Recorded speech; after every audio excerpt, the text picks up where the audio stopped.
Il y a en ce moment une grande lutte sur la terre entre le mal et le bien.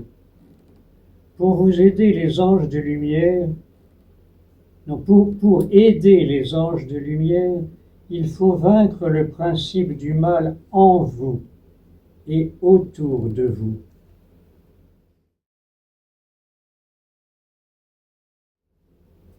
Les causes du bonheur du ciel se trouvent dans le détachement que vous devez réaliser sur la terre. Détachement de tout ce qui ne sert pas au but unique et essentiel, la rencontre avec Dieu.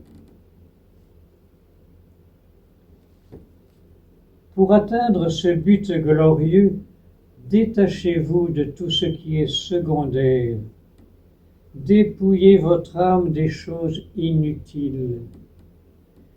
N'hésitez devant aucun renoncement au nom du Christ, et vous arriverez jusqu'à Dieu.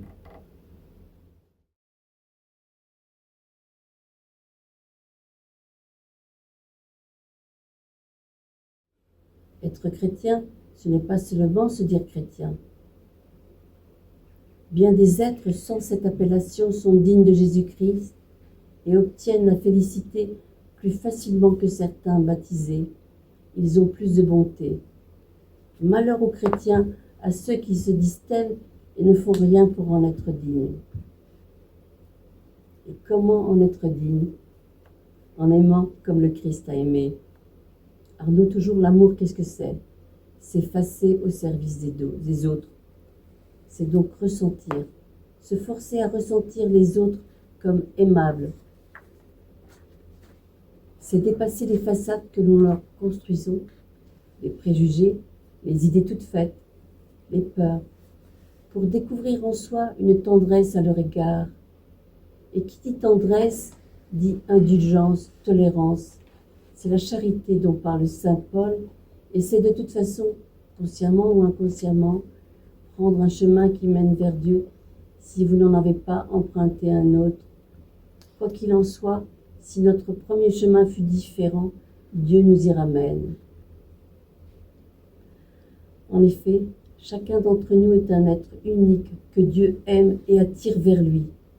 Notre liberté, consistant dès la terre à répondre à cet amour, qui fera naître en nous la potentialité de notre croissance au ciel, comme le corps spirituel prend racine dès notre passage sur terre, la spiritualité est indispensable dès cette vie terrestre. Il faut supprimer tout ce qui n'est pas indispensable ou nécessaire à la vie.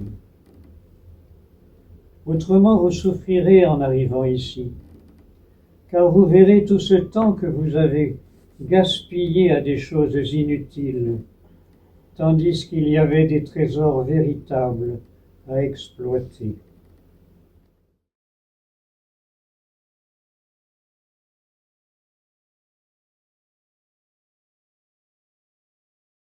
De la présence d'Arnaud à mes côtés, son corps tiède et ferme, bien réel, bien vivant, me fit franchir une étape. Arnaud, quelques jours plus tard, confirmera mon expérience. J'ai le même corps, mais il possède une certaine fluidité, voire transfluidité. Il n'est pas de chair, il est immatériel au sens terrestre, tout en conservant une densité. Dieu a créé chaque homme avec un corps particulier et il a exigé une totale dignité à son égard. Ce corps, destiné à la vie terrestre, possède son double, exactement son double dont le principe vital est la vie spirituelle plus ou moins riche qui habite et anime l'être. Il faut bien comprendre que le lien qui existe dans votre monde entre le physique et le caractère demeure vrai. Pourquoi voudriez-vous qu'il en soit autrement? Si on a vraiment aimé un être sur terre, pourquoi ne le retrouverait-on pas là-haut tel qu'il était? Point d'interrogation. Plusieurs années s'écouleront avant que je ressente de nouveau le corps spirituel d'Arnaud. Pourtant, il avait annoncé dès le début des messages « Je viens souvent effleurer ma mône la nuit ». comme l'aile d'un oiseau sur la surface de l'eau.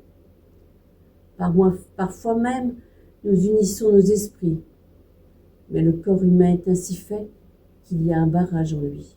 Nos amours, laissons-les dire, nos amours, laissons-les sourire, et pardonnons-leur avec douceur, ils ne savent